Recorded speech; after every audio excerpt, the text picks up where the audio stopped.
அனைவருக்கும் வணக்கம். எல்லாரும் எப்படி இருக்கீங்க? நம்ம வீட்டு துளசி மழைக்கு அப்புறம் நல்லா ஃப்ரெஷ்ஷாக இருக்குது. கோவிலுக்கு போகலான்னு சொல்லி கொஞ்சம் துளசியை பறிச்சிக்கிட்டு, அது கூடவே நம்ம வீட்டில் பூத்து இருக்கக்கூடிய சம்பங்கி, இந்த பூவையும் நம்ம பறித்து எடுத்துக்கலாம். சம்பங்கி பூவையும் துளசியையும் ஒன்றா கலந்து வச்சு நாம் ஒரு பூக்கட்டி எடுத்துகிட்டு போகலாம். ஏன்னா நம்ம பெருமாள் கோவிலுக்கு போகலாம் அப்படின்னு முடிவு பண்ணியிருக்கோம். ஸோ பெருமாளுக்கு சாத்துறதுக்காக நம்ம வீட்டிலே பூத்த பூவை, நம்ம வீட்டிலே வளர்ந்த துளசியை கட்டி எடுத்துகிட்டு போகிறோம் அப்படின்றதில் எனக்கு ஒரு சந்தோஷம்.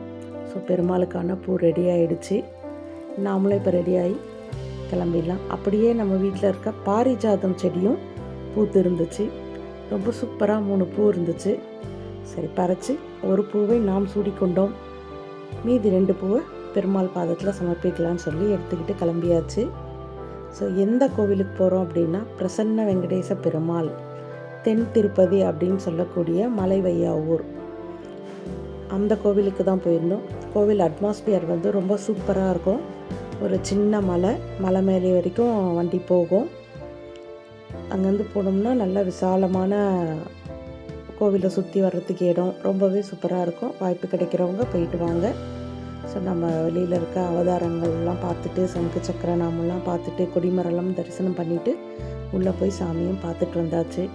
நாம் உட்கார்ற இடத்துல இங்கே ஒரு அண்ணன் பிரசாத கடையிலேருந்து இவருக்கு முறுக்கு கொடுத்துருந்தாரு. நாம் எதிர்க்க சாப்பிட மாட்டேன்னு சொல்லி அவர் எடுத்துகிட்டு ஓடியே போயிட்டார். அங்கேருந்து நாம் கிளம்பி போனது தான் வேடந்தாங்கல். ஸோ இதுவுமே ரொம்ப சூப்பரான ஒரு இடம். இயற்கையை விரும்புகிறோம் அப்படின்றவங்களுக்கு இது ரொம்பவே ரசிக்கக்கூடிய ஒரு இடம். இப்போ வந்து சீசன் நவம்பர் டு பிப்ரவரி தான் வேடந்தாங்கலில் சீசன். வாய்ப்பு இருந்தால் போயிட்டு வாங்க. அங்கே வந்து பைனாக்குலர் வந்து உங்களுக்கு ரெண்ட்டுக்கு கொடுக்குறாங்க. அதை வாங்கி நீங்கள் பார்க்கும்போது, இல்லை நீங்கள் ஓனாக எடுத்துகிட்டு போனாலும் ஓகே, பார்க்கும்போது பேர்ட்ஸ் உள்ள நெஸ்ட்டு அதெல்லாம் வந்து நெஸ்ட்டில் உட்காந்துருக்கிறதுலாம் செமையாக தெரியுது. வர வழியில் இவங்களும் நிறைய பேர் இருக்காங்க. நாம் அவங்கள எதுவும் டிஸ்டர்ப் பண்ணாமல் வந்துட்டால் ஓகே. அப்படியே ஆவாரம் பூச்செடி ஒன்று வழியில் பார்த்தோம். சரி, ஏற்கனவே நம்ம ஒரு கோவிலில் காசு கொடுத்து வாங்கிட்டு வந்தோம். அதனால் இந்த முறை செடியை பார்த்த உடனே இறங்கி பூ, இலை, காய், முட்டுன்னு எல்லா ஸ்பேர் பார்ட்ஸையும் உருவி எடுத்துன்னு வந்தாச்சு. ஸோ அதை வந்து பொறுமையாக அதில் இருக்க இதழ்களை மட்டும் நம்ம பிரித்து எடுத்தாச்சு. இதை நம்ம டீ போடுறதுக்கு யூஸ் பண்ணிக்கலாம். இதையெல்லாம் நம்ம காய வச்சு சேக்காத்தூள் அரைக்கிறதுக்கு. ஆனால் இந்த காயை பயன்படுத்த முடியாது.